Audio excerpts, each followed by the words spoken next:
আসসালামু আলাইকুম। Hello viewers, আশা করি সকলেই ভালো আছেন। আমরা ছোট ছোট ইংরেজি সকলেই বলতে পারি, কিন্তু একটু বড় ইংরেজি বলতে গেলে আমরা বলতে পারি না। আজ আমরা দেখব কিভাবে এই ছোট ইংরেজিকে অর্থাৎ ছোট বাক্যকে কিভাবে বড় বড় বাক্যে পরিণত করা যায়। তবে দেরি না করে চলুন ভিডিওটি শুরু করি।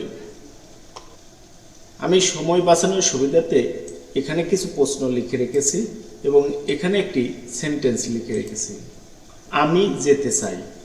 আমি যেতে চাই এর ইংরেজি হচ্ছে আই ওয়ান্ট টু গো। এখন স্বাভাবিকভাবেই প্রশ্ন আসে যে আমি কোথায় যেতে চাই। যদি আমি কোথায় দিয়ে প্রশ্ন করি, ধরুন আমি বাজারে যেতে চাই, তাহলে এখানে আমরা লিখে দিতে পারি বাজারে। কোনো গন্তব্য স্থানের পূর্বে আমাদেরকে টু বসাতে হয়, তাই আমরা এখানে টু দেব, এরপর মার্কেট লিখব।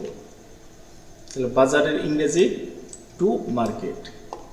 এখন আমরা যদি প্রশ্ন করি যে কখন বাজারে যেতে চাই, ধরলাম সকাল 10টায়, তাহলে আমরা এখানে লিখে দেব সকাল 10টা। সকাল 10টায় এর ইংরেজি হচ্ছে at 10 AM। কেন যেতে চাই? বললাম মাছ কেনার জন্য, তাহলে আমরা এখানে লিখতে পারি যে মাছ কেনার জন্য। এটাকে আমরা দুইভাবে লিখতে পারি, টু প্রিপোজিশন বসে আবার ফর প্রিপোজিশন বসে। আমরা যদি টু প্রিপোজিশন বসে লিখি তাহলে হবে টু বাই আ ফিশ, অথবা এটাকে আমরা লিখতে পারি ফর বাইং আ ফিশ। অর্থাৎ আপনি যদি টু বসান তাহলে ভার্বের বেস ফর্মটা বসাতে হবে।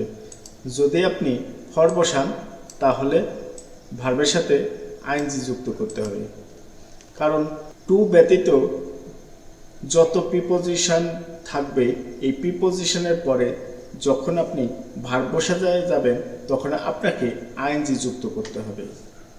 এটি হচ্ছে একটি নিয়ম। তাহলে দেখেন, এখানে প্রথমে ছিল কি আমি যেতে চাই, তারপরে আমরা বিভিন্ন ধরনের প্রশ্নের উত্তরকে অ্যাড করে আমরা একটি বড় বাক্য গঠন করে ফেললাম। আশা করি ভিডিওটি বুঝতে পেরেছেন। যদি ভিডিওটি বিন্দুমাত্র ভালো লেগে থাকে তবে লাইক দিবেন, কমেন্ট করবেন এবং বন্ধুদের সাথে শেয়ার করবেন। Thanks for watching.